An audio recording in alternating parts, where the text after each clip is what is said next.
시장에서 숨은 진주를 찾는 230 종목 캐치 시간입니다. 오늘도 최수창 파트너 이담교 캐스터와 함께하겠습니다. 두 분 안녕하십니까? 안녕하세요. 네, 안녕하세요. 먼저 오늘의 주제 같이 확인해 보겠습니다. 네, 신저가 쏟는 성장주, 저가 매수 기회 왔나? 그렇습니다. 오늘 새벽 미국 주식시장은 월마트와 타겟 소매 업체의 실적 부진으로 경기 침체 가능성이 부각되며 주가가 폭락했습니다. 우리 시장도 현재 약세를 면치 못하고 있는데요. 먼저 이담교 캐스터가 성장주의 대표라고 불릴 수 있는 플랫폼, 개인 바이오주에 대한 올해 주가 흐름, 그리고 증권사의 투자 의견을 정리했습니다. 올해 성장주의 부진이 이어지고 있습니다. 미국 기술주, 나스닥 지수의 급락과 금리의 불확실성 등 여러 악재가 성장주의 발목을 잡았는데요. 악재 해소 이후 성장주의 주가가 반등할 수 있을지에 대한 전망이 나오고 있습니다. 대표 성장주의 주가 흐름과 증권사의 투자 의견을 알아봤는데요. 먼저 네이버와 위메이드, 셀트리온의 올해 주가 살펴보겠습니다. 네이버의 주가부터 보시죠.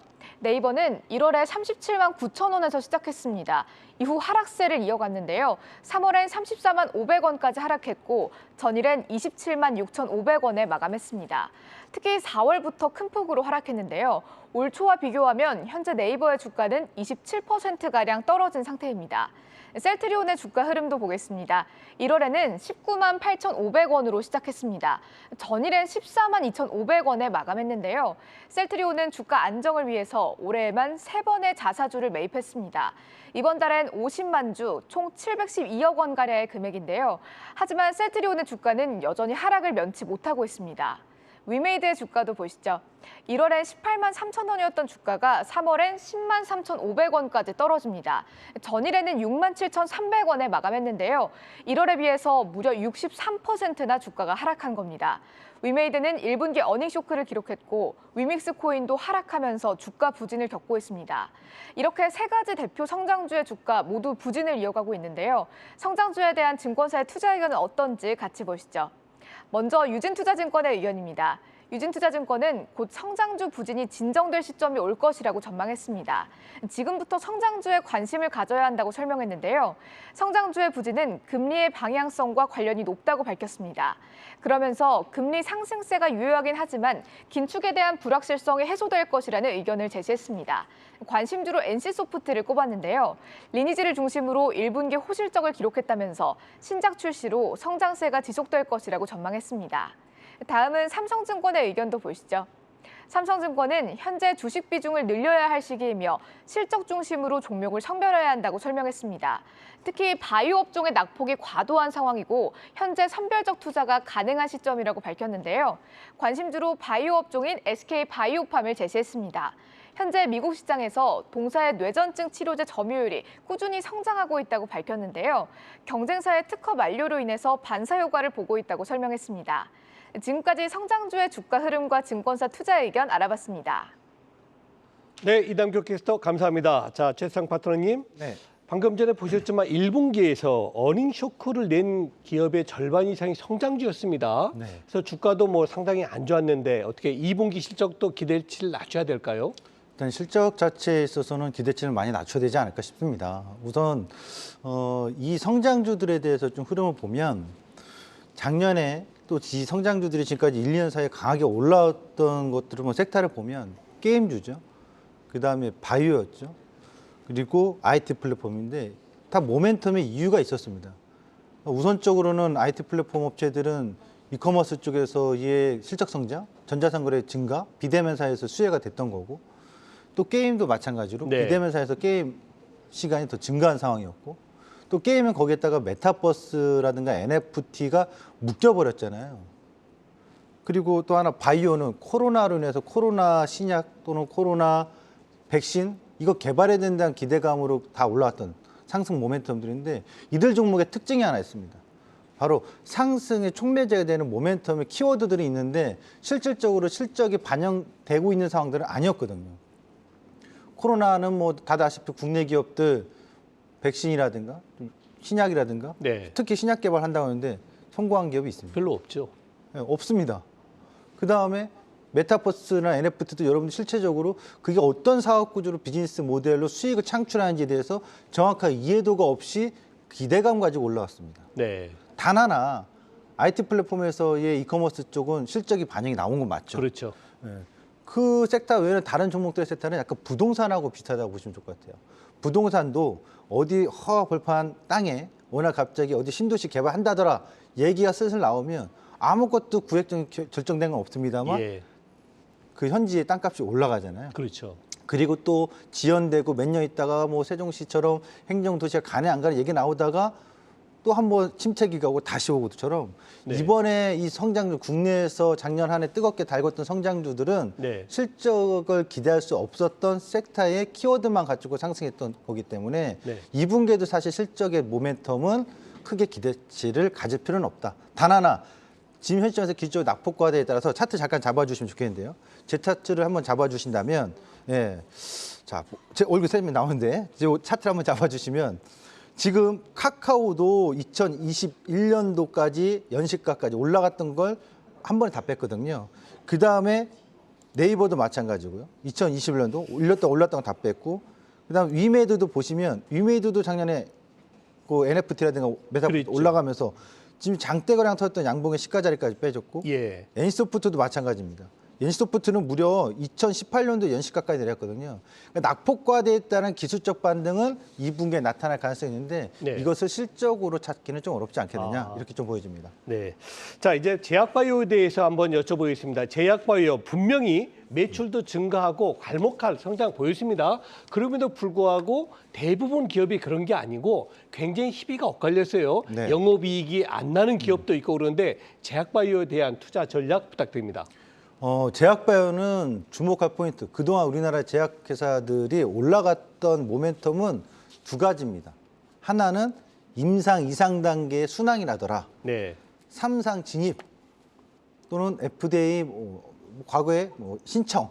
근데 신청은 과거에 많지 않았어요. 과거에 하여튼 임상 단계에서의 한 단계 올라갈 때마다 그 두 번째가 있죠. 한미약품이 과거에 기술 수출.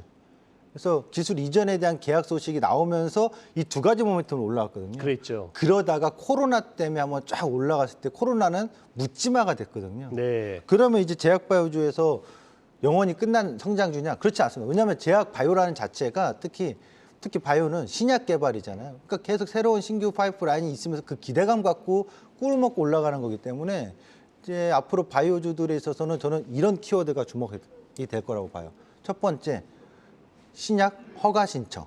그러니까 몇 년 전에는 2상 단계, 3상 단계였다면 이제는 이 글로벌 임상 단계 평균 10년 정도 걸리거든요. 네. 벌써 그게 2014년, 15년도 얘기했던 신약들인데 그렇죠. 이제는 FDA 신청 허가 건수에 대한 허가 신청 주목, 이 키워드가 주목이 될 것 같고요. 그다음에 자료가 하나 나오면 좋겠는데 네. 6월 달에 다들 아시죠? 아스코. 6월 달에 하여튼 항암학회 지금 화면 나오시죠? 미국 임상 종양학회가 있거든요. 그렇죠. 매번 하니까 6월 달에 그리고 당뇨학회가 있는데 이번에는 항암과 당뇨에 관련된 이슈 키워드가 다시 나오지 않겠느냐. 또 주목할 것도 보면 일단은 HLB는 지금 리보세라늄 같은 경우 상업화 준비 단계에 있거든요. 이게 이제 위암이라든가 간암, 치료 효능에 대한 것이 상당히 높게 지금 평가되고 지표가 발표되고 있다는 점.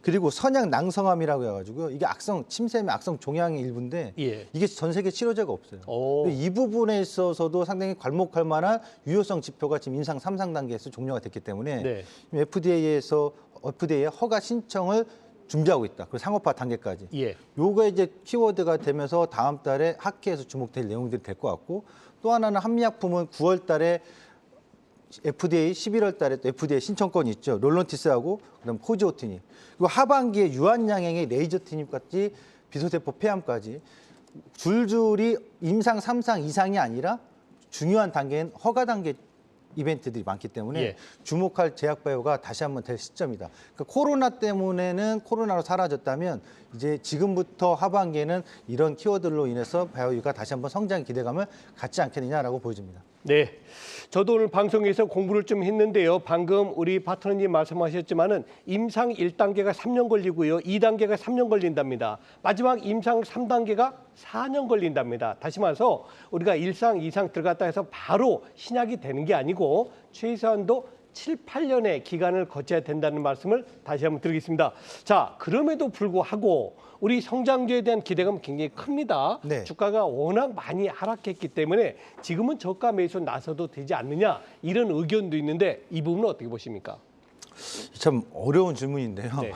분명 아까 전에 초반에 얘기했을 때 낙폭과대에 따라 기술적 반등이 있을 수 있다라고 했는데 예. 여기서 성장주에 초반에 얘기했던 것 중에서 주목할 게 있어요. 투자를 위한 대응이라면 꼭 이거 하나만 여러분들이 선별하셔야 돼요. 선별의 기준은 본업의 가치와 본업의 실적이 나오고 있느냐예요.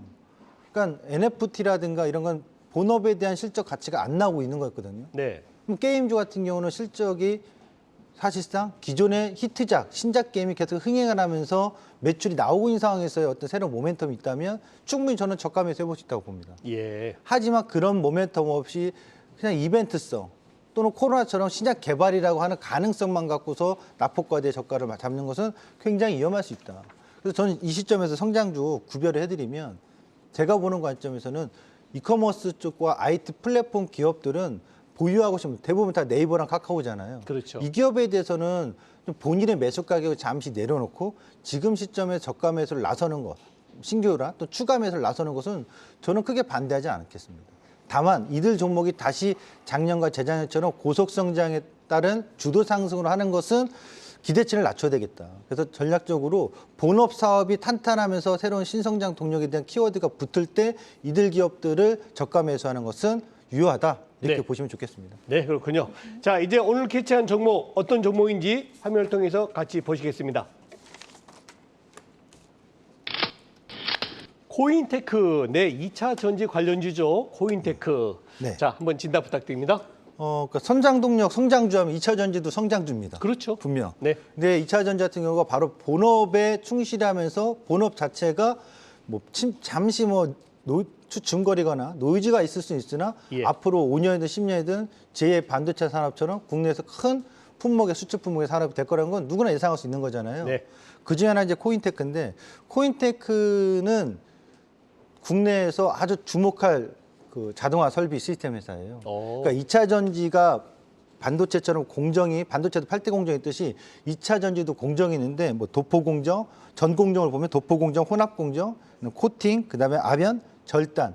후 공정에서는 검수, 충전, 그리고 배터리 모듈 팩인데 이 전후 공정이 기계가 자동으로 싹 돌아가야 되는데 네. 우리가 보면 이제 컨베이어 벨트 있잖아요. 네. 거기서 막 이어지면서 작업이 이루어지지는 않아요. 아, 실적으로. 그러니까 일정 부분 노동력에서 뭐 지게차로 움직이거나 이런 과정들이 필요한데 그러겠죠. 바로 코인테크가 바로 그런 부분의 효율성을 높여줍니다.